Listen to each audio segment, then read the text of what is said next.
तो आज हम जाते हैं एयरफोर्स का टेस्ट देने के लिए इस्लामाबाद। तो खैर अस्सलाम वालेकुम, मैं हूं अब्दुल वासे और आज मैंने जाना है इस्लामाबाद अपना एयरफोर्स का टेस्ट देने के लिए। तो आज मैं एयरफोर्स का टेस्ट देने के लिए जा रहा हूं। तो आपको सारा का सारा हम बताएंगे कि एयरफोर्स के टेस्ट के लिए हमें कहां जाना पड़ता है, कितनी मेहनत और मुशक्कत से गुजरना पड़ता है, क्या क्या मरहले बीच में गुजरना पड़ता है, कौन सी मुश्किलात का सामना करना पड़ता है, कौन से काम होते हैं, कौन से टेस्ट होते हैं, कौन सी फिजिकल फिटनेस टेस्ट होते हैं। हर एक चीज हम आपको शुरू से लेके आखिर तक अपने पॉइंट ऑफ व्यू से अपना एक्सपीरियंस शेयर करने वाले हैं। तो जल्दी से जल्दी वीडियो को लाइक करो, चैनल पर न्यू सब्सक्राइब कर दो। तो बाकी हम वीडियो को स्टार्ट करते हैं।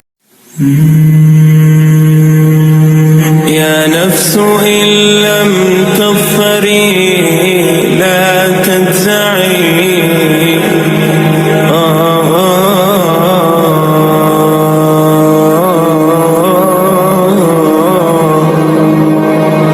इसके लिए सबसे पहले हमें रजिस्टर करना पड़ता है आर्मी की वेबसाइट पे। वहाँ पे हम अपने आप को रजिस्टर करते हैं, उसके बाद हमारी डेट आ जाती है। लेकिन मसला ये होता है कि हमारे शहर वजीराबाद के इर्द गिर्द कोई भी ब्रांच वगैरह नहीं होती जहाँ पे हम जाके टेस्ट दे सकें। तो लाहौर में होती है, उसके बाद से दूर दूर करके होती है। हम वहाँ से सिलेक्ट करते हैं रावलपिंडी का सेलेक्ट करके हम निकल चलते हैं रावलपिंडी की ट्रेन के लिए। रावलपिंडी की ट्रेन पे बैठते हैं और पहुँच जाते हैं सीधा का सीधा हम इस रावलपिंडी से बैठ के हम आ जाते हैं इस्लामाबाद। एक दिन हम रेस्ट करते हैं और उसके बाद अगले दिन रेडी शेडी होके हमारा होता है सबसे पहले टेस्ट। और हम पहुंच जाते हैं उस आर्मी के ट्रेनिंग ग्राउंड्स में और वहां पर हमें बिठाया जाता है 8 बजे का कह के 9 बजे तक हमें वेट कराया जाता है। 9 बजे तक बैठ के भी 9:30 हमें बुलाया जाता है। बुलाकर हमें कुछ बताया जाता है और बताने के बाद हमें लाइन में खड़ा कर दिया जाता है। हम लाइन में खड़े रहते हैं और उसके बाद हमारा घंटे बाद नंबर आता है और उसके बाद लाइन में जाते जाते पहुंच जाते हैं अपने फॉर्म्स वगैरह अपने पेपर्स वगैरह चेक कराते हैं और उसके बाद हमें एक क्लास में भेज दिया जाता है और वहाँ पे जाते हैं। लेकिन उसके लिए हमें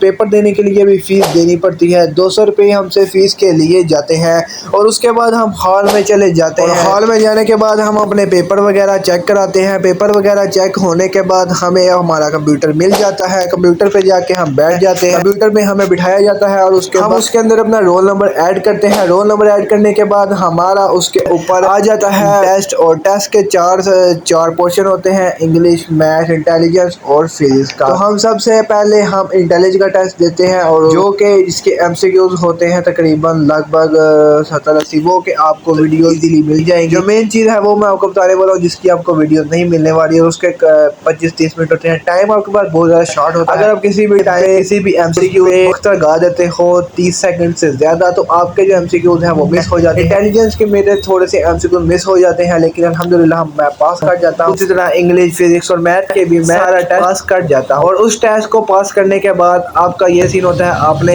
जाना होता है नीचे और नीचे जाके सामने एक बंदा बैठा होता है, आपको उसके पास भेजते हैं। उसके बाद जाके आपको वो उधर लिखवा देता है, आपसे एक फॉर्म फिल कराता है, उसके ऊपर आपको डेट टाइम दे देता है अगले दिन का। आपने 8 बजे या 9 बजे आपका कल होगा मेडिकल। आपका टेस्ट क्लियर हो जाता है रिटन टेस्ट कंप्यूटर पे। उसके बाद आपका मेडिकल का टेस्ट स्टार्ट हो जाता है। उससे अगले दिन हम जाते हैं मेडिकल का टेस्ट देने के लिए। मेडिकल का टेस्ट देने के लिए हम पहुंचते हैं सीधा वापस अपने आर्मी ट्रेनिंग ग्राउंड में। वहां पर जाके हम आर्मी का टेस्ट आधा पौना घंटा वेट करते हैं और उसके बाद हमें आर्मी का टेस्ट उसके लिए अंदर बुलाया जाता है। कमरे के अंदर बुला के हमारा मेडिकल टेस्ट सेट वगैरह सब कुछ चेक किया जाता है। वो आपको वीडियो मिल जाएंगी क्या क्या चेक किया जाता है, मैं डिटेल में नहीं जाऊंगा। उसके बाद हम चलते हैं आगे। उसके बाद हमारे जो है फॉर्म्स होते हैं उनको चेक किया जाता है, उनके ऊपर मोहर लगाई जाती है और उसके बाद हमें इंटरव्यू के लिए बुलाया जाता है। इंटरव्यू के लिए हम लाइन में लग जाते हैं, बारी बारी हम सबका इंटरव्यू होता है। इंटरव्यू पास करने के बाद हमें बुलाया जाता है फिजिकल टेस्ट के लिए। उसके बाद हम फिजिकल टेस्ट के लिए चले जाते हैं। वहाँ पे हमें चिनअप्स करवाते हैं, 3-3 चिनअप्स लगवाते हैं और चिनअप्स लगवाने के बाद हमसे वो पुशअप्स लगवाते हैं। जब तक आप कहेंगे अप रहना, जब तक वो डाउन कहेंगे डाउन रहना है। 20 के 30 पुशअप लगवाते हैं। उसके बाद हमसे क्रंचेस लगवाते हैं जिसको सिटअप्स भी कहा जाता है। वो लगवाने के बाद हमें फारिग कर दिया जाता है और हमें आधे घंटे के बिठा के टोकन दिया जाता है।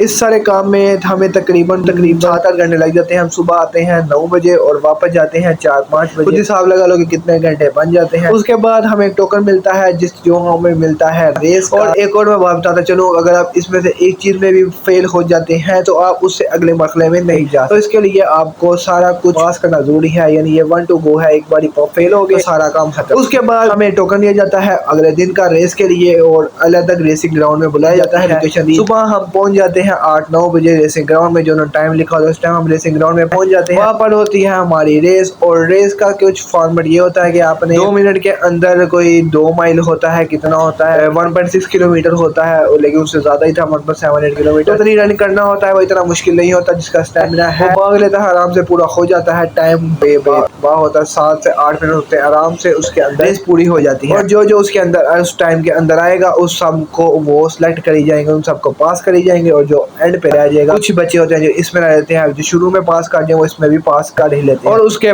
बाद आता है फाइनल मरहला। ये रेस के बाद काम हो जाता है आपका यहाँ से खत्म और आप अपने शहर वापस जा सकते हो। ये 3-4 दिन का मरहला होता है, उसके बाद आप फारिग हो जाते हो। उसके बाद वो आपसे आपका नंबर वगैरह लिया होता है तो आपको कह देते हैं कि आप घर जा सकते हैं और आपको ISSB कोहाट के लिए कॉल आ जाएगी अगर आप सिलेक्ट हो गए तो उसके लिए हमें वेट करना पड़ता है। वो 1 महीना भी, 2 महीना, 3 महीना भी देर हो सकता है जब तक ISSB का टाइम नहीं आता। तो एक और बात मैं आपको बताता चलूँ कि आपका मेडिकल में अगर कोई चीज़ किसी चीज़ का उनको नज़र आती है खराबी वगैरह तो वो आपको रेफर कर देते हैं कि अच्छे डॉक्टर के लिए, कोई ब्रिगेडियर की तरफ। तो आप जाकर उनको चेक करवा लेते हैं, वो आपको बता देते हैं सही हो सकता है, अगर नहीं हो सकता तो आप उसमें रह सकते हैं। अगर आप हो सकता है तो आपका वो ऑपरेशन कर देते हैं, वो कर दिया जाता है। और अगर आपका कोई सिफारिश, आपका कोई जानने वाला वगैरह हो तो वो आपको कह दे फिट है अभी इनको जाने दे। अगर फाइनल मेडिकल में जाकर पास हो जाता है, फाइनल मेडिकल में जाकर दोबारा ये ऑपरेशन करवा लेगा। इस तरह भी हो सकता है। बाकी यार यही थी आज की वीडियो। होप सो आपको बहुत इन्फॉर्मेशन मिली होगी, इन्फॉर्मेटिव लगी हो। तो बाकी इस सीन कुछ यूँ, अगर आप ISSB कोहाट के लिए वीडियो चाहते हो तो आप मुझे कमेंट्स में बता सकते हो, उस बारे में भी आपको वीडियो बना दूंगा। लेकिन आज की वीडियो यहीं तक की। वीडियो बहुत ज़्यादा लंबी हो रही है तो इस वीडियो को यहीं पे लगाते हैं फुल स्टॉप। भाई को दो इजाज़त, लाइक और सब्सक्राइब कर देना। बाकी वीडियो अच्छी लगी तो कमेंट्स में जरूर बताना, अपनी राय जरूर बताते जाना। मिलेंगे आपसे अगले व्लॉग में, अगले इन्फॉर्मेटिव वीडियो में। अल्लाह हाफिज़, बाय।